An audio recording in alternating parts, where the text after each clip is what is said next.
Hi hello and welcome back to my channel Meena's life style. எல்லோரும் எப்படி இருக்கீங்க?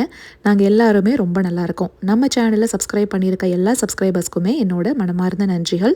இப்போ தான் ஃபஸ்ட் டைமாக என்னோட வீடியோ பார்க்குறீங்கன்னா இந்த வீடியோ ஃபுல்லாக பார்த்துட்டு பிடிச்சிருந்துச்சுன்னா மட்டுமே சப்ஸ்கிரைப் பண்ணுறதுக்கு கன்சிடர் பண்ணுங்கள். தம்ப்நெயில் அண்ட் டைட்டிலில் என்ன இருக்கோ அதுதான் வீடியோவாக இருக்க போகுது. இன்னொரு விஷயம் சொல்லிடுறேன், என்ன பிடிக்கலை அப்படின்னாலோ இல்லை என்னோட கண்டென்ட் பிடிக்கலை அப்படின்னாலோ வீடியோவை இந்த நிமிஷமே ஸ்கிப் பண்ணிடுங்க.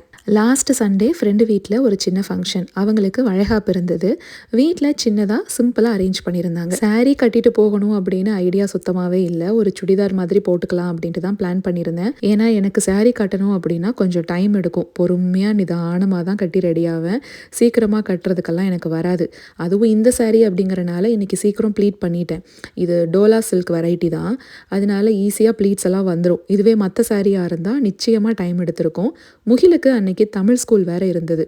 அவங்க அப்பா கொண்டு போய் அன்னைக்கு ட்ராப் பண்ணிவிட்டு ரிட்டன் வந்துட்டார். வந்து அவர் எழிலெல்லாம் கிளம்பிட்டு இருந்தாங்க. நான் இந்த பக்கம் கிளம்பிட்டு இருந்தேன். அதுக்கப்புறம் எல்லாரும் வீட்டிலேருந்து கிளம்பி நேராக தமிழ் ஸ்கூலுக்கு தான் போனோம். போய் முகிலை பிக் பண்ணிவிட்டு அப்படியே ஃபங்க்ஷனுக்கு போகிற பிளான். இந்த தோடு எப்போயோ ஒரு தடவை நான் பழனியில் வாங்கினதுங்க. அதுதான் இதுக்கு கொஞ்சம் மேட்சாக இருந்தது. ஆனால் பிங்க் கலர் ஸ்டோன் தான். தூரமாக இருந்து பார்க்குறப்ப நமக்கு தெரியாது, ரெட் கலர் மாதிரியே இருக்கும். கொலுசு முந்தின நாள் ஜீன்ஸ் பேண்ட் போட்டிருந்தேன், அதனால கலட்டி வச்சுருந்தேன். ஏன்னா ஜீன் பேண்ட் போடும்போது கொலுசு வந்து அந்தளவுக்கு லுக்காக இருக்காது இல்லையா? சரி, இன்றைக்கி மறுபடியும் சாரீ கட்டினதுனால எடுத்து போட்டுட்ருக்கேன். இதுக்கெல்லாம் டைமே இல்லைங்க. அவசர அவசரமாக தான் அன்றைக்கி கிளம்புற மாதிரி இருந்தது. யூஸ்வலாக இந்த சண்டேஸ் அண்ட் சாட்டர்டேஸ் எல்லாம் முன்னாடி பார்த்திங்கன்னா ரொம்ப ஃப்ரீயாக இருக்கும். பொறுமையாக எல்லா வேலையும் செய்யலாம் அப்படிங்கிற மாதிரி தான் இருந்துச்சு. எப்போ முகிலுக்கு நிறையா கிளாஸஸ் எல்லாம் சேர்த்து விட்டோமோ அப்போ இருந்து பார்த்திங்கன்னா இந்த சாட்டர்டே சண்டே அப்படியே ஓடி போயிடுது. இங்கே தமிழ் ஸ்கூல் வந்து பார்க் பண்ணிட்டோம். அவங்க அப்பா இறங்கி போயிருக்காரு. அன்னைக்குன்னு பார்த்து என்னன்னு தெரிலங்க, காற்று பயங்கரமாக அடிச்சிட்டு இருந்தது. முந்தின நாள் வரைக்கும் வெதர் சூப்பராக இருந்தது. இன்றைக்கி பார்த்தா சரியான குளிர் காற்று. அதனால அவங்க அப்பா நான் மட்டும் போய் அவனை கூட்டிகிட்டு வந்துடுறேன்னு உள்ளே போயிட்டாரு. இவன் வந்து ஃபஸ்ட்டு இவனையும் தான் கூட்டிகிட்டு போகிறாங்கன்னு நினச்சிக்கிட்டு கீழே இறங்கணும்னு ஒரே அடம். உட்காரவே மாட்டேன்ட்டான். அதனால் மேலே இருக்கிற பெல்ட்டை மட்டும் கலட்டி சும்மா அப்படியே உட்கார வச்சுருக்கேன். அவனுக்கு என்னென்னா, அந்த பெல்ட்டை போட்டுட்டு கார் வந்து பார்க்கிங்கில் நிற்கக்கூடாது, கார் போய்கிட்டே இருக்கணும். அப்படின்னா உட்காந்துக்குவார். அப்படி இல்லைன்னா கார் சீட்டில் பெல்ட்டெல்லாம் இல்லாமல் தான் உட்காரணும்னு அடம்பிடிப்பான். இப்போ முகில் நிறைய கிளாஸுக்கு போகிறான் அப்படின்ட்டு நான் சொல்கிறேன் இல்லைங்களா, அதில் சில பேருக்கு சில டவுட்ஸ் எல்லாம் இருந்துச்சு. ஸோ அதை நான் கிளியர் பண்ணிடுறேன்.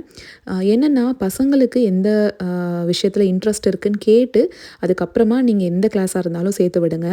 ஏன்னா நமக்கு பிடிச்சு நம்ம சேர்த்து விட்டோன்னு வைங்களேன், அவங்களுக்கு அதில் இன்ட்ரெஸ்ட் இல்லை அப்படின்னா அவங்களுக்கு சுத்தமாகவே பிடிக்காது போகிறதுக்கே. இப்போ தமிழ் ஸ்கூல் அப்படிங்கிறது கண்டிப்பாக சேர்த்து விடணும், தமிழ் கண்டிப்பாக கற்றுக்கணுங்கிறதுக்காக நாங்கள் இது அட்மிஷன் போட்டோம். ஆனால் மற்றபடி இந்த சாக்கர் கிளாஸு, டைக்வாண்டோ, அதுக்கப்புறமா மேக்ஸ் கிளாஸு இதெல்லாம் அவனோட ஓன் இன்ட்ரெஸ்ட்டில் தான் போகிறான். ஃபஸ்ட்டு அவனுக்கு என்னென்னா, ஏதாவது ஒரு மார்ஷியல் ஆர்ட்ஸ் கற்றுக்கணும் அப்படின்ட்டு அவனுக்கு ரொம்ப ஆசை. ஸோ அதை பற்றி நான் இன்னும் டீட்டெயில்டாக பேசுகிறேன். இங்கே ஃப்ரெண்டு வீட்டுக்கு அதுக்குள்ளே நம்ம வந்தாச்சு. நாங்கள் தமிழ் ஸ்கூலெல்லாம் முடிச்சுட்டு போகிறது அப்படிங்கிறனால வளையல் போட்டு முடிக்கிற ஃபங்க்ஷன்லாம் முடிஞ்சிருச்சு. எல்லோரும் சாப்பிட ஆரம்பிச்சிட்டாங்க. நம்மளால் வந்த உடனே வாழைப்பழத்தை எடுத்துகிட்டு அவங்கள அந்த சேரில் தான் உட்கார வச்சுருப்பாங்க போல், அதை அப்படியே வச்சுருந்தாங்க. அதில் ஏறி உட்காந்துக்கிட்டு வாழைப்பழம் வேணும்னு சாப்பிட்டுக்கிட்டு இருந்தான். நான் கொஞ்சம் நேரம் கழித்து லஞ்செல்லாம் சாப்பிட்டுட்டு சாப்பிட்லாம் அப்படின்னா கேட்கவே இல்லை. இதுவே நம்ம வீடாக இருந்தால் அப்புறமா சாப்பிட்டுக்கலாம், இப்போ சாப்பாடு சாப்பிட்டுக்கோ அப்படின்னு எப்படியாவது மிரட்டி கிரட்டி உட்கார வச்சு சாப்பாடு ஊட்டி விடலாம். வெளியில் போயிருக்கமாச்சே, மற்றவங்க முன்னாடி திட்டவும் முடியாது. என்னடா பண்ணுறதுன்னு விட்டாச்சு. லெமன் சாதம், தயிர் சாதம், மாங்காய் ஊறுகாய், வடை, சிப்ஸ் எல்லாம் இருந்தது. ஸ்வீட்டும் இருந்தது. நாங்கள்லாம் சாப்பிட்டுட்டோம். அவன் என்ன பண்ணான், அதுக்கப்புறம் என் ஃப்ரெண்டுக்கிட்டேயே போய் கிரேப்ஸ் எல்லாம் கொடுத்து அவங்க கழுவி பவுலில் போட்டு கொடுத்தாங்க. அதை எடுத்துகிட்டு வந்து சோஃபாவில் உட்காந்து கொஞ்சம் நேரம் சாப்பிட்டுக்கிட்டு இருந்தான். நான் வீட்டில் அன்றைக்கி சமையலும் செய்யலைங்க. நம்ம தான் ஃபங்க்ஷனுக்கு வெளியில் போகிறமாச்சே அப்படின்னு வந்தாச்சு. நான் உட்காந்து யோசிக்கிறேன், இனி வீட்டுக்கு போனால் இவனுக்கு என்ன சாப்பிட கொடுக்கறது அப்படின்னு. அவங்க அப்பா ஒன்றுமே வேண்டாம், வாழைப்பழம் சாப்பிட்டான், கிரேப் சாப்பிட்டுட்டான், போய் பாலை கொடுத்து தூங்க வச்சிடலாம் அப்படின்னாரு. சரி, ஓகே, அதுவும் நல்ல ஐடியாவாக தான் இருக்குது அப்படின்னு கூட்டிகிட்டு வந்துட்டோம். வீட்டுக்குள்ளே இருக்கிற வரைக்கும் தெரியலை, வெளியில் நல்லா காற்றடிச்சிக்கிட்டே தான் இருந்தது. அதுக்கப்புறம் சீக்கிரமாகவே வீட்டுக்கு வந்தாச்சு. ரிட்டன் கிஃப்ட்ஸ் வந்து எனக்கு ரொம்ப பிடிச்சிருந்துச்சு. இவங்க ஹேண்ட்மேடாக இந்த விஷயங்கள் எல்லாமே செய்வாங்க. 2 சின்ன கிஃப்ட்ஸ் இருக்கும். 2மே அவங்களே செஞ்சது தான். ஒரு குட்டி பலகை மாதிரி, அதில் கோலம் போட்டு நீங்கள் சாமி ரூமில் வைக்கலாம், விளக்கு வச்சு கூட வைக்கலாம், இல்லை குட்டி சாமி சிலையை கூட அதில் வைக்கலாம். ஒவ்வொருத்தவங்களுக்கு ஒவ்வொரு கலரில். எனக்கு இந்த கோல்டன் கலர் இருந்தது, ரொம்ப அழகாக இருந்தது. நான் எப்பவும் போல் பெருசாக கிஃப்டாக வாங்கி கொண்டு போய் கொடுக்கலங்க, கார்டு தான் கொடுத்தேன். ஏன்னா அவங்களுக்கு ஏதாவது தேவை இருந்துச்சுன்னா கார்டு யூஸ் பண்ணி அவங்க வாங்கிக்கலாம். நம்ம ஏதாவது ஒன்று வாங்கிட்டு போய் கொடுத்து அது ஏற்கனவே அவங்க வாங்கி வச்சுருந்தாங்கன்னா வேஸ்ட் ஆயிரும். அதனால் கார்டு தான் கொடுத்துட்டு வந்தேன். இதோ இந்த கேண்டிலும் அவங்க தான் பண்ணியிருக்காங்க. எவ்வளோ அழகாக இருக்குது பாருங்கள். அவங்க ஜெண்டர் ரிவீல்லாம் பண்ணலை, ஏன்னா அவங்களே இன்னும் ஜெண்டர் பார்க்கல அப்படின்னாங்க. அதனால ப்ளூ அண்ட் பிங்க் ரெண்டுலேயுமே குட்டி குட்டியாக பேபியோட கால் இருக்கிற மாதிரி அழகாக பண்ணியிருந்தாங்க. அதுக்கப்புறம் ஒரு குட்டி ஸ்லோகம் புக் இருந்தது. மஞ்சள் குங்குமம்லாம் வச்சு கொடுப்பாங்க இல்லையா, சீப்பு ஆஸ் யூஷுவலான அந்த விஷயங்களெல்லாம் இருந்துச்சு. வீட்டுக்கு வந்த உடனே எனக்கு நான் சொன்னேன் பாருங்கள், நான் போய் அங்கே ரோஜா செடிக்கிட்ட ஃபோட்டோ வீடியோஸ் எல்லாம் எடுத்துகிட்டு வந்தேன் அப்படின்னு. நம்ம வீட்டுக்கும் ரிக்கு வீட்டுக்கும் அப்படியே இந்த பக்கம் ஆப்போசிட்டில் தாங்க இவங்க வீடு இருக்குது. எவ்வளோ சூப்பராக இருக்குது பாருங்கள். நாக் அவுட் வெரைட்டி தான் இது. மரம் மாதிரி போகும் இன்னுமே. என் ஹைட்டை விட எவ்வளோ பெருசாக இருக்குது பாருங்கள். வின்டரில் அவங்க கொஞ்சம் அப்படியே கட் பண்ணி விட்டுருந்தாங்க. ஆனாலும் எப்படி பூ பூத்துருக்கு பாருங்கள். மேலே அதை விட எத்தனை மொட்டு இருக்குன்னு பாருங்கள். இந்த வீடியோ நான் அப்லோட் பண்ணும்போது அந்த மேலே அந்த மொட்டு எல்லாமே மறுபடியும் ஃபுல்லாக பூவாக தான் பூத்து குலுங்கிட்டு இருக்கு. ரொம்ப ரொம்ப சூப்பராக இருந்துச்சு. வீடியோவில் எந்த அளவுக்கு அது கேப்சர் ஆயிருக்குன்னு எனக்கு தெரியலை. நேரில் பார்க்குறதுக்கு அப்பா செம்ம அழகாக இருந்தது.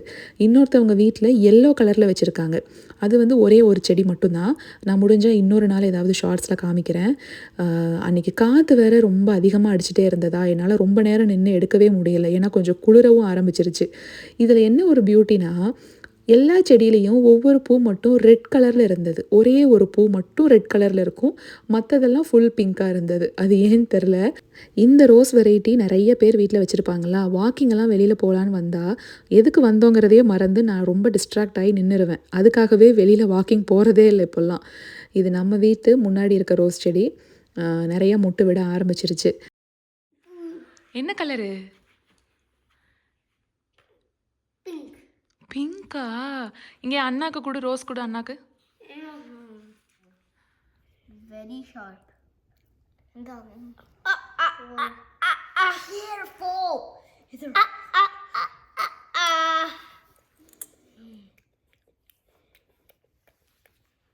அம்மா கூட்டி விடுறியா ஒரு ப்ளூபெரி?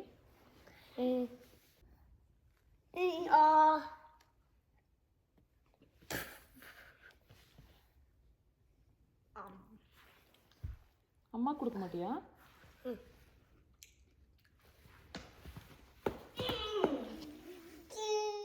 நம்ம சப்ஸ்கிரைபர் தான், பேர் நிஜமாக மறந்துட்டேன், யாருன்னு தெரில, இப்போ ஞாபகம் வரல. சிங்கிள் பிளேட் விட்டு கட்டுங்கக்கா அப்படின்னு சொல்லி கேட்டுகிட்டே இருப்பாங்க நான் எப்போ சாரீ கட்டினாலும். ஸோ அவங்களுக்காக சும்மா கட்டி பார்க்கலாம் அப்படின்ட்டு விட்டேன். இந்த மாதிரி சாரியெல்லாம் கட்டிட்டு ஃபங்க்ஷனுக்கு எங்கேயாவது வெளியில் போயிட்டு வர்றேன் அப்படின்னா கிளம்புறப்ப நான் ஃபோட்டோஸ் வீட்டில் எடுக்கவே மாட்டேங்க. ஏன்னா எப்படியும் டைம் ஆயிரும், அந்த ஹரிபரியில் எடுக்கவும் முடியாது. ஆனால் போயிட்டு வந்து ரிலாக்ஸ்டாக நம்ம வீட்டில் எடுத்துக்கலாம் அப்படிங்கிற மாதிரி தான் கிளம்புவேன். ஏன்னா சாரியெல்லாம் ரொம்ப ரேராக தான் கட்டுறோம் இல்லையா. அதனால சரி வந்த உடனே ஃபோட்டோஸ் எடுக்கணும் அப்படின்ட்டு எனக்கு ஆசை இருக்கும் எப்போவுமே. ஆனால் பார்ட்னர்ஸ் இருக்காங்க பாருங்கள், அவங்க வந்து கோஆப்ரேட் பண்ணணும். நிஜமாக நான் சொல்கிற விஷயம் நிறைய பேர் வீட்டில் நடந்திருக்கும். நம்ம எப்போவுமே 10 ஃபோட்டோ எடுத்தால் அதில் ஒன்று தான் செலக்ட் பண்ணுவோம், ஒன்று தான் ஓகே பண்ணுவோம். ஆனால் அவங்களுக்கு என்னென்னா 10 ஃபோட்டோவுமே ஒரே மாதிரி தானே இருக்குது, இதில் என்ன டிஃப்ரென்ஸ் இருக்குது அப்படின்ட்டு கேட்பாங்க. வெளியில் போய் அந்த ரோஸ் செடிக்கிட்டெல்லாம் கொஞ்சம் ஃபோட்டோஸ் வந்துட்டு எடுத்தோம். அதுக்கப்புறம் பார்த்திங்கன்னா அவர் கொஞ்சம் அப்படியே தலைவலிக்கிற மாதிரி இருக்குது, நான் போய் தூங்குறேன் அப்படின்ட்டு போய் தூங்கிட்டார். இவனையும் தூங்க வச்சுட்டு தான் தூங்குறதா பிளானு. ஆனால் இவர் என்ன பண்ணாருன்னா பாலை மட்டும் குடிச்சிட்டு கீழே ஓடி வந்துட்டார். அவங்க அப்பா தான் படுத்து தூங்கிட்டு இருக்காரு. அதனால் நானே தான் எனக்கு ஃபோட்டோ எடுத்துக்கிட்டேன். இப்போ மட்டும் இல்லைங்க, ரொம்ப நாளாகவே நான் மட்டும்தான் ஃபோட்டோஸ் எடுத்துக்குவேன். ஏன்னா அவங்களையும் நம்ம எதிர்பார்க்க வேண்டாம், நம்ம எத்தனை ஃபோட்டோஸ் வேணாலும் எடுத்துக்கிட்டே இருக்கலாம் நமக்கு சாட்டிஸ்ஃபை ஆகிற வரைக்கும். ஸோ நான் சொல்கிற மெத்தடை ஃபாலோ பண்ணுங்கள். யாருக்காவது என்ன மாதிரியே ஃபோட்டோஸில் வந்துட்டு இன்ட்ரெஸ்ட் இருக்குது, நிறைய விதவிதமாக ஃபோட்டோ எடுத்துக்கணும், ஆனால் கூட இருக்க பார்ட்னர் வந்து நமக்கு எடுத்து கொடுக்க மாட்டேன்றாங்க, இல்லை அவங்களுக்கு வந்து அதில் பெருசாக இன்ட்ரெஸ்ட் இல்லை அப்படின்னா நீங்கள் என்ன பண்ணுங்கள், ஒரு ட்ரைபாட் வாங்கிக்கோங்க. அது வந்து $20 கூட உங்களுக்கு கிடைக்கும், அதை விட கம்மியாகவும் இருக்குது. ஓகேங்களா. அந்த ட்ரைபாடுக்கு குட்டியாக ஒரு ரிமோட் மாதிரி கொடுப்பாங்க, ப்ளூடூத் ரிமோட்டு. ஸோ நீங்கள் என்ன பண்ணுங்கள், ட்ரைபாடை ஃபிக்ஸ் பண்ணுங்கள், அதில் உங்கள் ஃபோனை வச்சுட்டு எந்த பொசிஷனில் போய் நிற்கணுமோ அங்கே நின்று ஒரு குட்டி ரிமோட்டு தான் நம்ம கைக்குள்ளே அடங்கிரும். ஃபோட்டோஸ்லலாம் தெரியவே தெரியாது நம்ம கையில் ரிமோட் வச்சுருக்கோம் அப்படின்னு. அந்த ப்ளூடூத் ரிமோட் நம்ம ஃபோனில் ஈஸியாக கனெக்ட் பண்ணிக்கலாம். ட்ரைபாடையும் ஃபோனையும் கொண்டு போய் வச்சுட்டு அந்த குட்டி ரிமோட்டை கையில் வச்சு நீங்கள் எத்தனை ஃபோட்டோஸ் வேணாலும் எடுத்துகிட்டே இருக்கலாம். வீடியோஸுமே ஆன் பண்ணி ஆஃப் பண்ணுறது அந்த ரிமோட் யூஸ் பண்ணி நம்ம பண்ணிக்கலாம். ஒரு சிலர் நினைப்பீங்க டைமர் ஆப்ஷன் இருக்குல்ல, அந்த 10 செகண்ட்ஸ் வரைக்கும் நம்ம டைமர் கொடுத்துட்டு வந்து நிற்கலாம் அப்படின்னு. பட் அதில் என்ன பிரச்சனைனா ஒரு செட் ஆஃப் 10 இமேஜஸ் அளவுக்கு அது எடுத்துரும். அது தேவையில்லாத ஸ்டோரேஜ் ஸ்பேஸு. இது வந்து ஒரே கிளிக் தான். ஒரு கிளிக்னா ஒரு ஃபோட்டோ மட்டும்தான் வரும். அந்த டைமரில் என்ன பிரச்சனை அப்படின்னா, உங்களுக்கு 10 ஃபோட்டோ வந்து இருக்கும். இன்னொன்று நீங்கள் செட் பண்ணிவிட்டு குடுகுடுன்னு ஓடி வந்து நிற்கணும். சாரியெல்லாம் கட்டியிருக்கோம் அப்படின்னா, நம்ம நிதானமாக ஒரு போஸ் எல்லாம் கொடுத்து உட்கார்றக்குள்ள அந்த டைமர் வந்து முடிஞ்சே போயிடும். அதனால எனக்கு எப்போவுமே அந்த டைமர் வந்து செட் ஆகாது. நான் கொடுக்கவும் மாட்டேன். இந்த ரிமோட்டு தான் நாங்கள் யூஸ் பண்ணுவோம். ஃபேமிலி பிக்சர்ஸ் நாங்கள் 4 பேரும் சேர்ந்து நிற்கிறதுனாலும் சரி, இல்லை நான் மட்டும் தனியாக எடுத்துக்கணும், இல்லை நானும் அவரும் மட்டும் நின்று எடுத்துக்கணும் அப்படின்னா, இந்த மாதிரி குட்டி ரிமோட் யூஸ் பண்ணி எடுத்துக்கலாம். யாருக்காவது யூஸ் ஆச்சு அப்படின்னா ஃபாலோ பண்ணிக்கோங்க. ஏற்கனவே தெரிஞ்சவங்களுக்கு ஓகே, ஒன்றும் பிரச்சனை இல்லை. உங்களுக்கு வந்து எப்படி அதை நான் எடுக்கிறேன் அப்படிங்கிறத காமிக்கணும் அப்படின்னா சொல்லுங்கள் கமெண்ட்டில். கண்டிப்பாக அடுத்த விலாகில் அதை நான் டீட்டெயில்டாக காமிக்கிறேன், ஓகேங்களா? அதனால் திருப்தியாக நிறைய ஃபோட்டோஸ் எடுத்து முடிச்சுட்டு போய் ட்ரெஸ் சேஞ்ச் பண்ணிவிட்டு வந்து வேலையை பார்க்க ஸ்டார்ட் பண்ணிட்டேன்.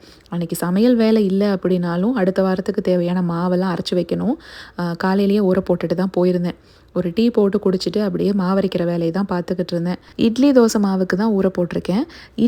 இட்லி மட்டும் செய்யணும் அப்படிங்கிறப்ப தனித்தனியாக தான் ஊற வச்சு நான் அரைப்பேன். தோசைக்கு அப்படின்னா ஒன்றாவே நம்ம ஊற வச்சு அரைச்சிக்கலாம், ஒன்றும் பிரச்சனை இல்லை.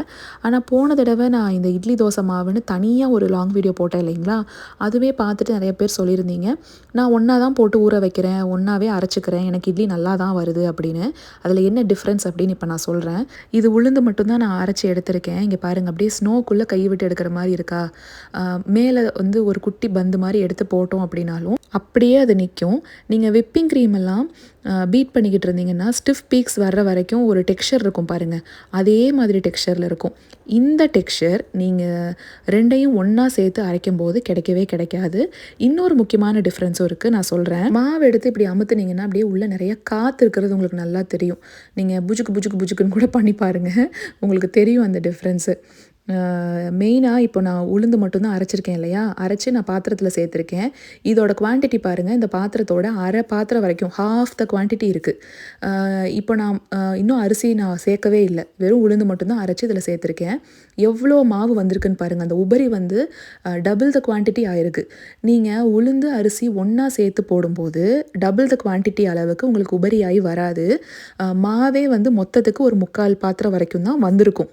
ஆனால் இந்த மாதிரி தனியாக அரைச்சி எடுக்கும்போது ஒரு ஃபுல் பாத்திரம் வரைக்கும் வரும் மாவு. குவான்டிட்டி உங்களுக்கு அதிகமாக கிடைக்கும். இது அடுத்த நாள் காலையில் மண்டே மார்னிங் அவனுக்கு லஞ்செல்லாம் பேக் பண்ணிவிட்டு தான் இந்த மாவெல்லாம் க்ளீன் பண்ணுற வேலைக்கு வந்தேன்.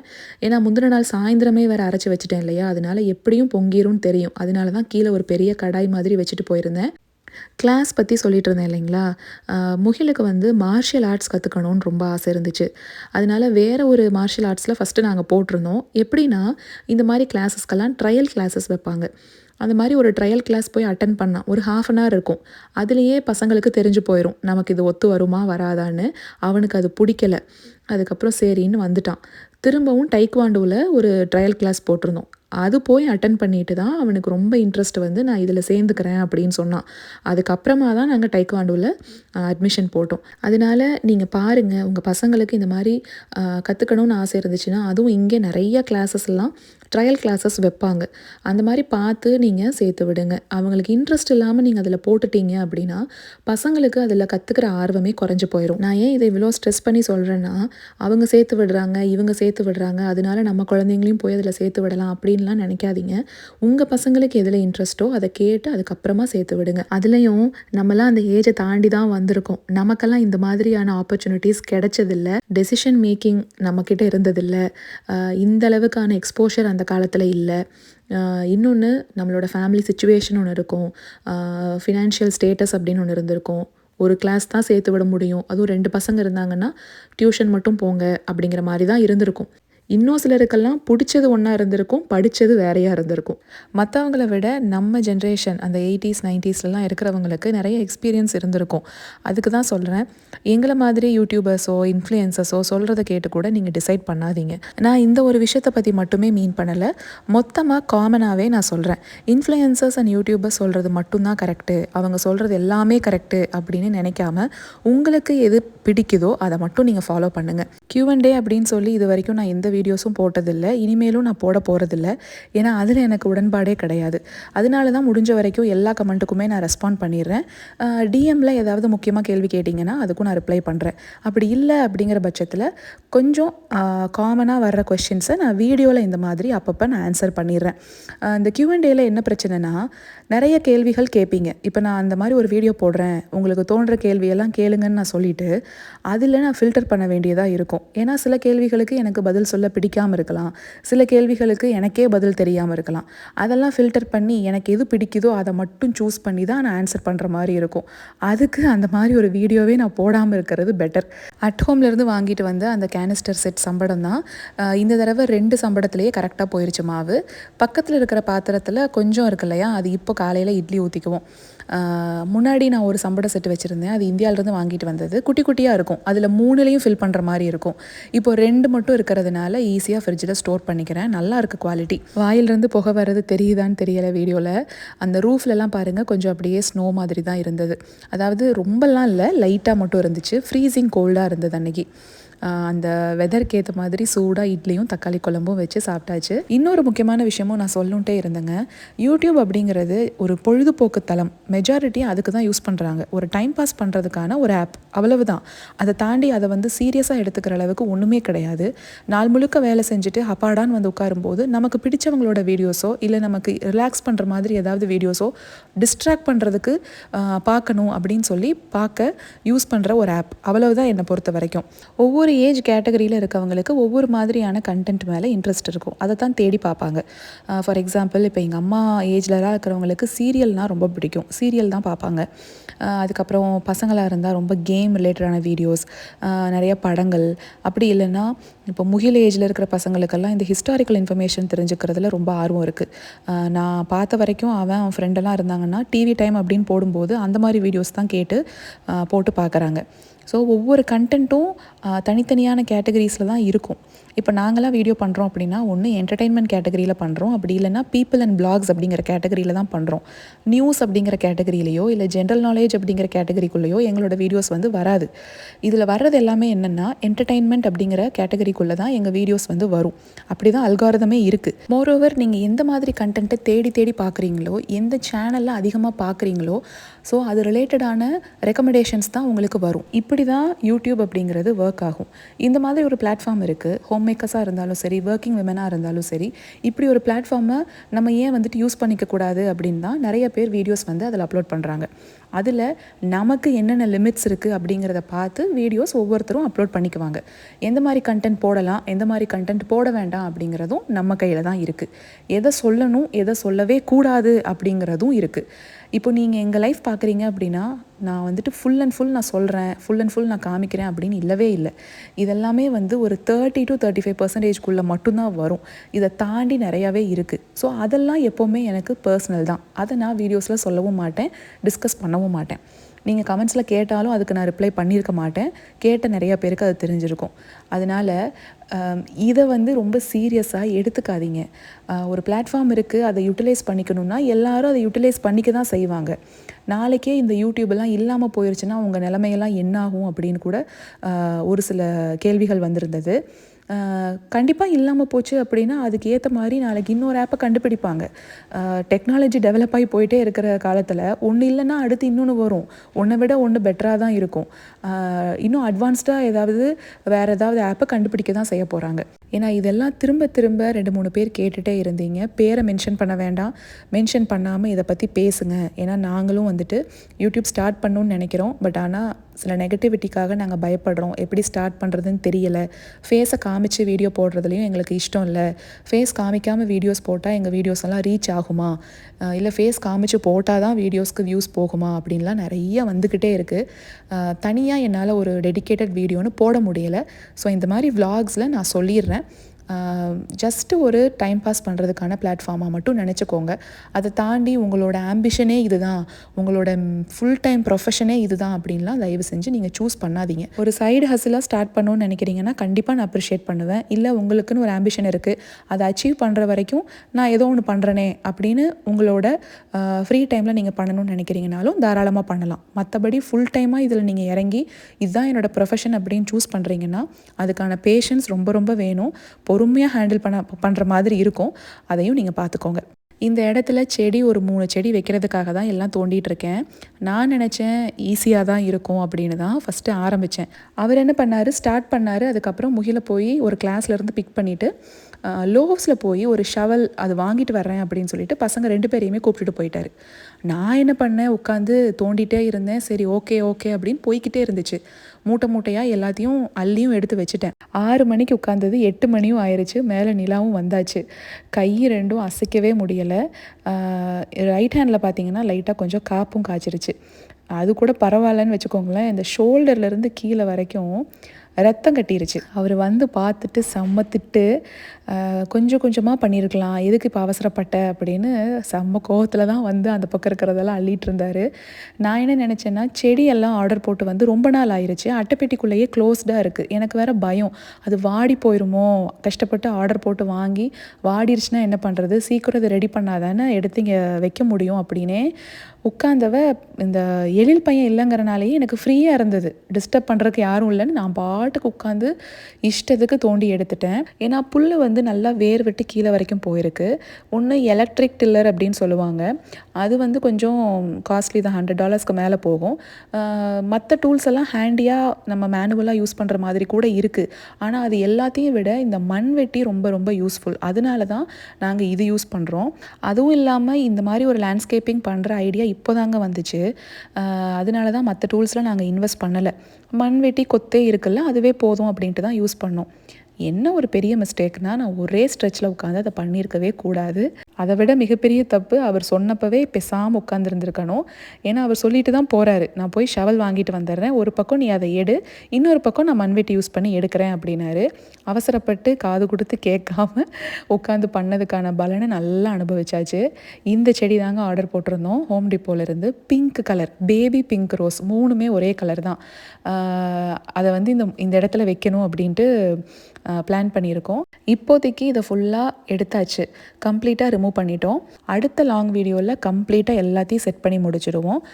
இன்னும் கொஞ்சம் திங்ஸ் அவர் ஆர்டர் போட்டிருக்கேன்னு சொன்னார், எப்போ வருதுன்னு தெரியல. ஏன்னா மண்ணும் கொஞ்சம் நிறைய தேவைப்படும், அதனால் அதெல்லாமே ஆர்டர் தான் போட்டிருக்கோம். அதெல்லாம் வந்ததுக்கப்புறமா ப்ராப்பராக செட் பண்ணிவிட்டு உங்களுக்கு டீட்டெயிலாக அடுத்த லாங் வீடியோவில் உங்களுக்கு நான் காமிக்கிறேன். April 13 அன்னைக்கு பிரணவ் சாய் அவங்களுக்கு பர்த்டே. மனமார்ந்த பிறந்தநாள் நல்வாழ்த்துக்கள். அவங்களுக்கு மட்டும் இல்லை, கோபிநாத் ஜீவிதா அவங்களுக்கு வர சண்டே பர்த்டே. அதே கப்பிள் இந்த வாரம் வெட்டிங் ஆனிவர்சரியும் செலிப்ரேட் பண்ணுறாங்க. So happy birthday and happy wedding anniversary.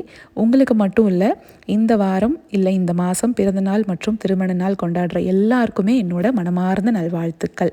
Garden பெட்டில் நான் தக்காளியும் போட்டிருக்கேன், பீன்ஸும் போட்டிருக்கேன். எத்தனை பேர் கவனிச்சிங்கன்னு தெரியலை. நானும் அவரும் அந்த மண்வெட்டியில் கொத்துறதுக்கு முன்னாடி பேசிக்கிட்டு இருப்போம். அப்போது ஒரு சின்ன கொத்து எடுத்துகிட்டு போய் அங்கே இருக்க தக்காளி போட்டு வச்சுருக்க இடத்துல மண்ணை கொத்தி எடுத்துகிட்டு போவான். தெரியல அந்த இடத்துல இனி தக்காளி வருமானு. இன்னும் சில இடத்துல போட்டு வச்சுருக்கேன், அங்கேருந்து முளை விட்டால் தான் ஆச்சு. இந்த வீடியோவை நான் இங்கே கம்ப்ளீட் பண்ணிக்கிறேங்க. கண்டிப்பாக அடுத்த வாரம் எல்லாத்தையும் செட் பண்ணிவிட்டு உங்களுக்கு வீடியோவில் காமிக்கிறேன். இந்த வீடியோ உங்களுக்கு பிடிச்சிருந்துச்சுன்னா மட்டுமே ஒரு லைக் பண்ணுங்கள். அடுத்த வாரம் வேறு ஒரு லாங் வீடியோவில் பார்க்கலாங்களா? Until then, tata, bye-bye.